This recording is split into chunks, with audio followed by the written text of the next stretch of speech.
Good morning બાળકો. ધોરણ 12 ની અંદર જેડબલઈ, નીટ અને ગુજકેટના આપણા આ મુદ્દાઓમાં આ વિડિયો લેક્ચર્સમાં આપણે 13 નંબરનું ચેપ્ટર છે ધોરણ 11 નું વાયુનો ગતિવાદ અથવા તો ખાલી ગતિવાદ જે આપણે એને નામ આપીએ છીએ એના વિશે આજે વાત કરવાના છીએ. ગતિવાદ ચેપ્ટર છે એના થોડા સૂત્રો વિશે આપણે શરૂઆતમાં ચર્ચા કરી, ત્યાર પછી આપણે એના વિશેના થોડા બેઝિક અને એના કન્સેપ્ટ ઉપરના એમસીક્યુ છે એના વિશેની વાત કરશું. તો સ્ટાર્ટ કરીએ. ગતિવાદની અંદર પહેલો પોઈન્ટ આપણને આપેલો છે વાયુઓની વર્તણૂક. વાયુઓ છે કેવી રીતે વર્તણૂક ધરાવે છે એમાં ખાસ કરીને આપણે આદર્શ વાયુની જો વાત કરીએ તો Pv બરાબર μ RT આપણી પાસે એક સમીકરણ છે જેમાં μ છે મોલ સંખ્યા છે, વાયુના મોલ સંખ્યા, જેને આપણે બે ત્રણ ફોર્મમાં કન્વર્ટ કરી શકીએ છીએ. જો દળના ફોર્મમાં લઈએ તો કુલ દળ છેદમાં મોલર દળ થાય અને બીજું સૂત્ર આપણને μ નું મળશે n/ma, નંબર ઓફ મોલેક્યુલ્સ પર એવોગેડ્રો નંબર.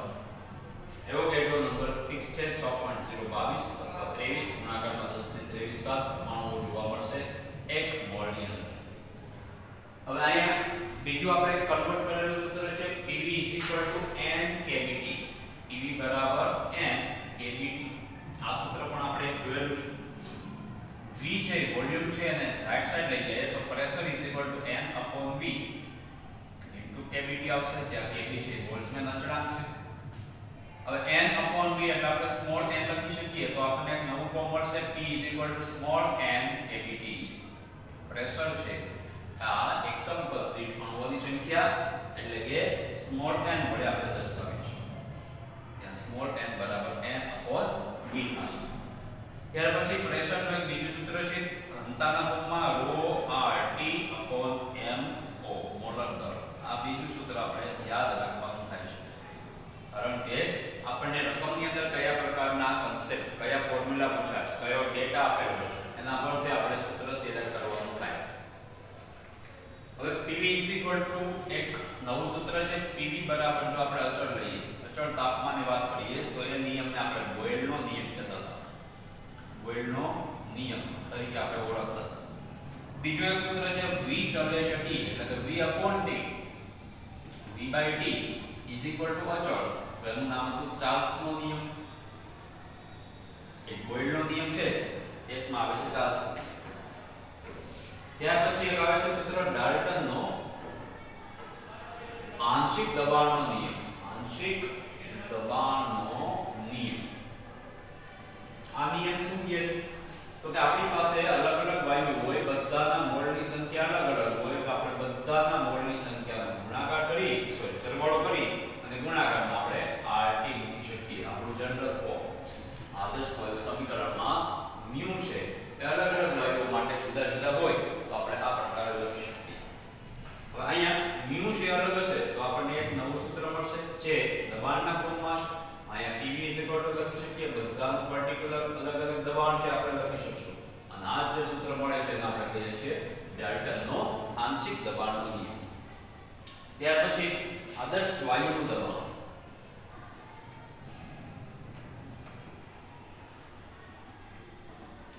આદર્શ વાયુના દબાણનું એક સૂત્ર છે P capital Q upon A into delta T. delta small t ટાઈમની વાત છે, પ્રેશર P છે, એનું સૂત્ર m/vx² છે. આ સૂત્ર પરથી આપણે બીજા સૂત્ર પણ તારવેલા છે. કોઈ પર્ટિક્યુલર ડાયરેક્શનને બદલે જનરલ બધી ડાયરેક્શનમાં વાયુના અણુઓ છે ગતિ કરતા હોય તો એવા કેસમાં x ને બદલે આપણે ત્રણ ઘટકો લેવા પડશે nm અને એની સરેરાશ લેવી પડશે તો આપણે vx² નો 12 લઈએ છીએ. સરેરાશ વેગ છે એ સરેરાશ વેગ અહીંયા લેવો પડશે અને એના પરથી આપણને p બરાબર એક ફાઇનલ સમીકરણ મળે છે 1/3 nm v² અને એનું 12. આ આદર્શ વાયુના દબાણ આધારિત એક સમીકરણ છે. ત્રણે ત્રણ ઘટકો આની અંદર આપણે લઈએ છીએ અને ત્રણેય ઘટકો ઉપરથી આપણે દર્શાવીએ છીએ. હવે ફાઇનલ પ્રેશર છે એ 1/3 nm v² ત્યાર પછીના કેસમાં એક નવીન સૂત્ર છે તાપમાનનું ગતિક અર્થઘટન. તાપમાનનું ગતિક અર્થઘટન, જેની અંદર આપણે ઊર્જાની વાત કરીએ છીએ. ઊર્જાનું એક સમીકરણ મળે છે m * 12 mv² અને એનો ભાગ એટલે કે જે વેગ છે એ વેગ આપણે સરેરાશ વેગ લઈએ છીએ, જેના ઉપરથી pv બરાબર આપણે 2/3 e ઊર્જા આ સૂત્ર તારવેલું હતું, જે આપણા માટે ઇમ્પોર્ટન્ટ સૂત્ર થશે. n નંબરના કેસમાં number of atoms are n and the energy upon number of gas, ઊર્જાના છેદમાં વાયુઓની ટોટલ સંખ્યા આપણને ½ mv² બાર મળશે. એના ઉપરથી આપણે એને લખી શકશું 3/2 kBT. તો આ આપણને ઊર્જાનું સૂત્ર મળે છે E/n, E = n kBT. પણ એમાં 3/2 આપણે બધી ડાયરેક્શન પરથી આપણે અહીંયા કેલ્ક્યુલેટ કરીએ છીએ, જેના પરથી આપણને બીજો નિયમ મળે છે ઊર્જા સમવિભાજનનો નિયમ, જેમાં આપણે ત્રણ ડાયરેક્શન, ત્રણ અક્ષ જે દિશાઓ છે x y z એને અનુરૂપ આપણને એક સૂત્ર મળશે ગતિ ઊર્જાનું ½ mv² સરેરાશ = ½ kBT. એક દિશા હોય તો આપણને ½ kBT જેટલી ઊર્જા મળશે. વાયુના અણુઓ સાથે સંકળાયેલી ગતિ ઊર્જા સરેરાશ ઊર્જા એ એક ડાયરેક્શન માટે ½ kBT, બે ડાયરેક્શન હોય તો ખાલી kBT થાય 2/2 kBT, ત્રણ ડાયરેક્શન હોય તો 3/2 kBT. मतलब આપણે યાદ રાખવાનું છે કે એક ડાયરેક્શન માટે ½ kBT ઊર્જા છે એ વાયુના અણુઓ ધરાવતા છે. ત્યાર પછી મુક્તતાના અંશો વાળો એક મુદ્દો આવે છે, મુક્તતાના અંશો. અને મુક્તતાના અંશો ઉપરથી આપણે એક પોઈન્ટ લખીએ છીએ વિશિષ્ટ ઉષ્મા ક્ષમતા. આ વિશિષ્ટ ઉષ્મા ક્ષમતા જો એક પરમાણુ વાયુ માટે લેવામાં આવે, પરમાણિક, તો એક પરમાણુ વાયુ માટે વિશિષ્ટ ઉષ્મા ક્ષમતા આપણને કેટલી મળશે? તેના માટે ઊર્જા U = 3/2 kBT થશે, જે આપણે ફોર્મ લીધું છે U/n, E/n, જેને તમે કુલ ઊર્જા પણ કહી શકો. હવે આ T છે ને લેફ્ટ સાઈડ આપણે લાવીએ તો U/T થશે, એટલે ઊર્જાનો ફેરફાર છેદમાં આપણને મળશે ટેમ્પરેચરનો ફેરફાર. મતલબ તમે ફેરફારના ફોર્મમાં એને દર્શાવો, આપણે લખી શકીએ du/dt. અને du/dt એટલે આપણને 3/2 અને r ના ફોર્મમાં મળશે તો u = 3/2 kb ને બદલે n ના ફોર્મમાં જાઓ તો એને r મળશે. t ને લેફ્ટ સાઈડ લાવીએ તો du/dt = 3/2 * r. આ એક પરમાણુ જેની અંદર માત્ર એક જ પરમાણુ આવતો હોય એવા પ્રકારના વાયુ માટેની ઊર્જાનું સૂત્ર છે. અને એમાં આપણે Cp - Cv = r સૂત્રનો ઉપયોગ કરીએ તો આપણને Cp લગભગ મળશે 5/2 r અને Cv એના પરથી આપણને મળશે 7/2 r. તો આપણને ગામા મળી જશે Cp/Cv, સોરી 7 ને પણ 3/2. તો આપણને અહીંયા Cp/Cv ગામા = 5/3 આન્સર મળશે. આ છે એક પરમાણુ વાયુ માટે Cp, Cv, ગામા અને કુલ ઊર્જાનું સૂત્ર. ચાર સૂત્ર આપણને મળશે. સેકન્ડ કેસમાં દ્વિપરમાણુ વાયુ હોય,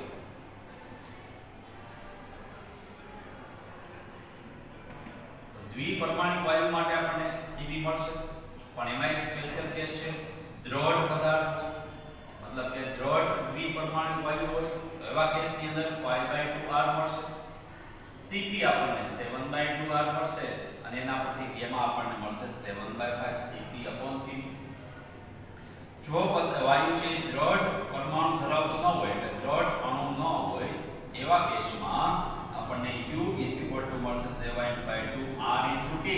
એના ઉપરથી Cv મળી જશે 7/2 r, Cp મળશે 9/2 r અને ગામા મળશે 9/7 Cp/Cv. ત્રીજો કેસ આપણે લઈએ છીએ બહુપરમાણ્વિક વાયુ. અને બહુપરમાણુ વાયુ માટે આમાં કોઈ વસ્તુ ફિક્સ હોતી નથી. એ રેખીય ગતિ કરી શકે છે, ચાપ ગતિ પણ કરશે, વાઇબ્રેશન પણ કરશે. તો એ બધા પ્રકારના મુક્તતાના અંશો આપણે એડ કરવા પડશે. એટલે U ઇક્વલ ટુ મળશે 3/2 કેવીટી પ્લસ 3/2 કેવીટી બીજી એક અક્ષ માટે અને f કેવીટી વાઇબ્રેશન માટે આપણને f કેવીટી મળશે. એના ઉપરથી cv આપણે લખી શકીએ 3 f r. cp આપણને મળશે 4 f r. cv કરતા cp એક મૂલ્ય વધારે હશે અને ગામા નું મૂલ્ય મળશે cp cv એટલે 4 f 3 f. આ આપણને ગામા નું ફોર્મ મળશે. એના પછી લાસ્ટ પોઈન્ટ છે જેનું ટાઇટલ આપણને આપેલું છે સરેરાશ મુક્ત પથ. સરેરાશ મુક્ત પથમાં આપણને એક જ સૂત્ર મળે છે L બરાબર 1/1/√2 n pi d². જ્યાં d છે એ તેનો વ્યાસ છે, n છે એ અણુઓની સંખ્યા છે, l છે એ સરેરાશ મુક્ત પથ મળશે. આ ચેપ્ટર નંબર 13 ગતિવાદ, વાયુનો ગતિવાદ એને રિલેટેડ બધા સૂત્રોની અહીંયા વાત છે. આ સૂત્રો ઉપરથી આપણે થોડાક MCQ ગણવાની ટ્રાય કરીએ.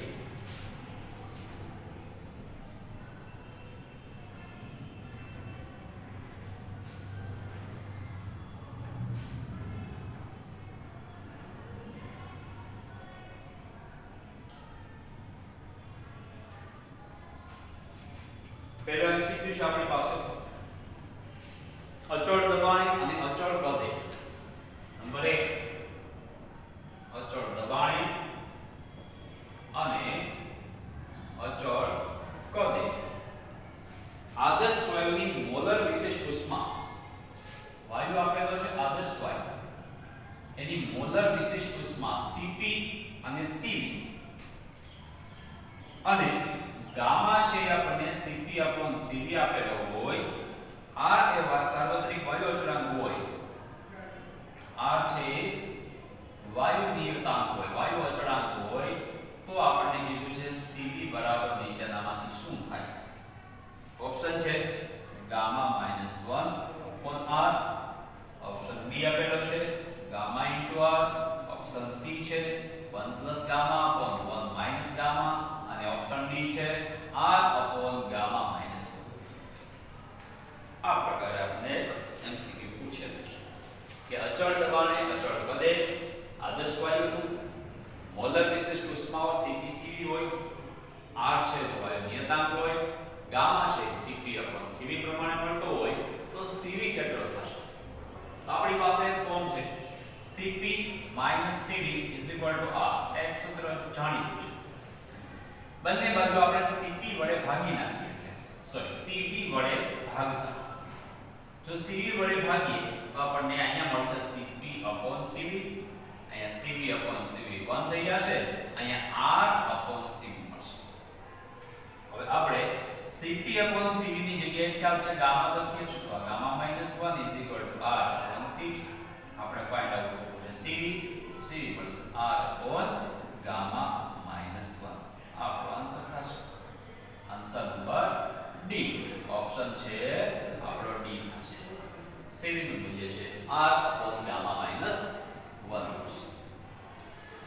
સેકન્ડ પ્રશ્ન આપેલો છે 27 ડિગ્રી તાપમાને અને 1 × 10⁵ N/m² દબાણે ટેમ્પરેચર આપેલું છે 27 ડિગ્રી સેન્ટીગ્રેડ. દબાણ પ્રેશર P આપેલું છે 1 × 10⁵ N/m².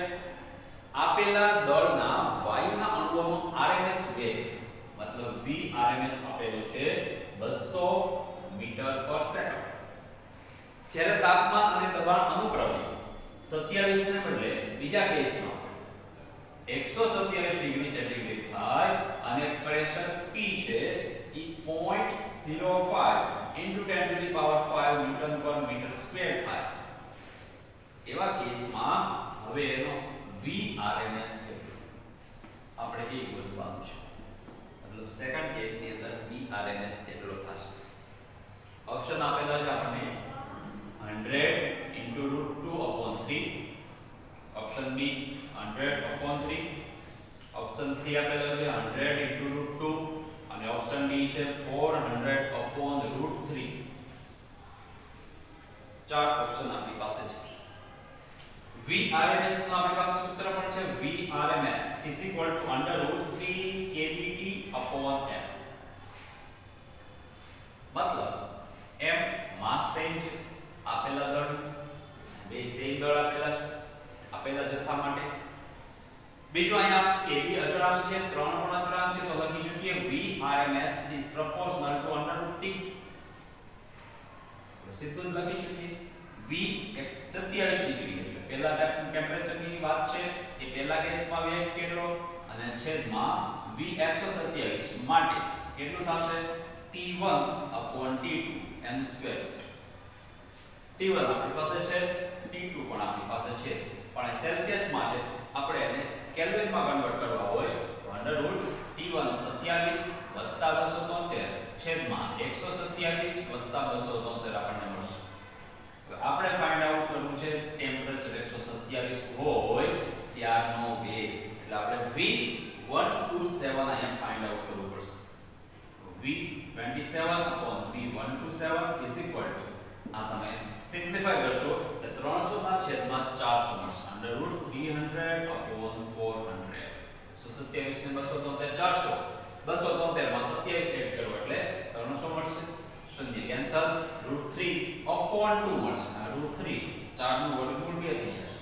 હવે આપણે કરવું છે અહીંયા V127 તાપમાનને વેગ કેટલો, તો આને અહીંયા લઈ લે 2 અહીંયા 2 * V27/√3. હવે 27 ડિગ્રી તાપમાને વેગ આપણને આપેલો છે 200 અને 200 મૂકીએ તો 2 ગુણાકાર 200 ભાગાકાર √3 મતલબ 400 વર્ગમૂળમાં 3 જે આપણો આન્સર થશે અને ઓપ્શન છે આપણો ઓપ્શન નંબર ડી. આ રીતે એમસીક્યુ થશે. ત્યાર પછીના કેસમાં ત્રીજો દાખલો છે કે પાત્ર A માં વાયુનું દબાણ P છે, કદ V છે અને તાપમાન T છે. એક બીજું પાત્ર છે, પાત્ર B માં વાયુનું દબાણ 2P છે, પહેલાથી ડબલ, કદ ચોથા ભાગનું એટલે V/4 છે અને તાપમાન પણ ડબલ છે 2 * T છે. તો પાત્ર A અને પાત્ર B માં રહેલ વાયુના અણુઓની સંખ્યાનો ગુણોત્તર મેળવો. એટલે કે આપણે ફાઇન્ડ આઉટ કરવું છે N1/N2 ખાલી જગ્યા થશે. ડેટા આપણને આપેલો છે પાત્ર A ની અંદર pressure P, volume V, temperature T. B નામના પાત્રમાં pressure double, volume 4th times અને ટેમ્પરેચર ડબલ. ઓપ્શન આપેલા છે 1:1, ઓપ્શન B છે 1:2, ઓપ્શન C 2:1 અને ઓપ્શન D is 4:1. આ પ્રકારે આપણો પ્રશ્ન છે. હવે શોધવાનું કીધું છે વાયુના અણુઓની સંખ્યાનો ગુણોત્તર. અણુની સંખ્યા આપવું હોય, પ્રેશર, વોલ્યુમ, ટેમ્પરેચર આપવું હોય, એક સૂત્ર છે Pv = N kBT. કે અચળાંક છે એટલે ક્યાંય રેઝન્ટ નહીં કરે. ટેમ્પરેચર છે એ અહીંયા આપણે છેદમાં લઈ લઈએ તો આપણને N1 નું ફોર્મ મળશે T1 V1/T1, N2 મળશે T2 V2/T2. આપણે જોઈએ છે N1/N2. N1/N2 is equal to લખી શકાય T1 V1 * T2/P2 V2 * T1 આવશે. અહીંયા ખાલી મૂલ્ય મૂકવાના. T1 તરીકે આ બધા 1 વાળા કેસ છે, આ 2 વાળા છે. તો T1 ની જગ્યાએ આપણે P લખી શકીએ, V1 ની જગ્યાએ V લખી શકીએ અને T2 ની જગ્યાએ 2 * P લખી શકીએ. T2 હવે P2 ની જગ્યાએ આપણે 2 * P લખી શકીએ, V2 ની જગ્યાએ V/4 લખી શકીએ અને T1 છે ત્યાં ખાલી T લખી શકીએ. બધું કેન્સલ, વધશે 2/2 આ અંશમાં આવી જશે 8/2. 8/,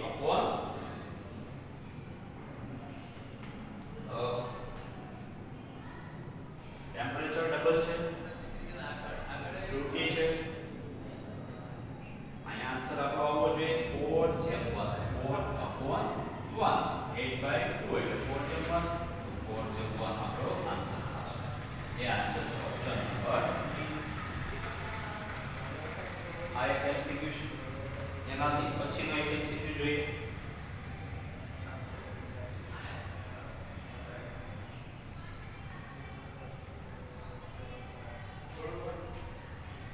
એમાં એક પ્રકારે આપેલું છે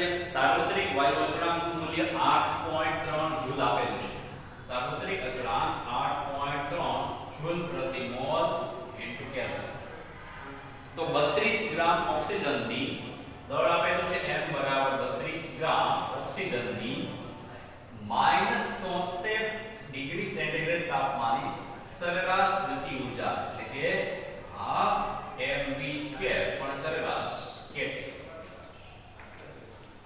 હવે આપણે સૂત્ર એક લઈ ગયા છે. હવે અણુઓની સરેરાશ ગતિ ઊર્જા ડાયરેક્ટ એક સૂત્ર ઉપરથી મળે છે 3/2 RT અથવા capital 3/2 R into T. R આવી જાય છે, T પણ આવે છે. બે જ આપણે સૂત્રનું કામ છે. તો RT દળનું કાંઈ કામ નથી. તો અહીંયા આપણે ઊર્જા લખી શકીએ સરેરાશ ઊર્જા ગતિ ઊર્જા બરાબર 3/2 R 8.3 છે. T આપણને આપેલું છે -73 ડિગ્રી સેન્ટીગ્રેડ. હવે એને આપણે કેલ્વિનમાં કન્વર્ટ કરવું પડે. કેલ્વિનમાં કન્વર્ટ કરવા માટે 273 એડ કરવા પડે એટલે 273 -73 એટલે આપણને મળશે 200.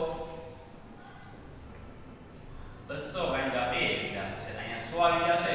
આ 300 ગુણાકારમાં 8.3 300 ગુણ્યા 8.3 એટલે આપણો જવાબ લગભગ આવશે 2490 જૂલ. આપણને સરેરાશ ઊર્જા મળશે હાફ mv2 પણ સરેરાશ. ઓપ્શન આપણને કંઈક આ રીતે આપેલા હતા. A 480 જૂલ, ઓપ્શન B હતો 4980 જૂલ, ઓપ્શન C હતો 2490 જૂલ અને ઓપ્શન D હતો 1 પણ નહીં. આપણો ઓપ્શન C આવશે. Answer is C 2490 joule. આ પ્રકારે આપણે આ ચેપ્ટરના MCQ છે એ સૂત્ર ઉપરથી ડાયરેક્ટ સૂત્ર બેઝ ચેપ્ટર છે, ફોર્મ્યુલા બેઝ છે એટલે આપણે એનો ઉપયોગ ફોર્મ્યુલા યાદ રાખી અને કરી શકીએ. એના ઉપરથી આપણે આખા ચેપ્ટરના સૂત્રો મુદ્દાઓ ગણતરી કરવાના છે. અહીંયા મારા લેવલનો ફિઝિક્સનો ધોરણ 11 અને 12 સાયન્સનો સિલેબસ પૂર્ણ થાય છે. બાકીના ચેપ્ટર જે હશે એ તમને પર્ટિક્યુલર વ્યક્તિના વિડીયો દ્વારા મળી જશે. બાકીનું આપણે જ્યારે મળશું ત્યારે કામ કરશું. અહીંયા સુધી રાખીએ. પ્રેક્ટિસ કરજો. આવજો.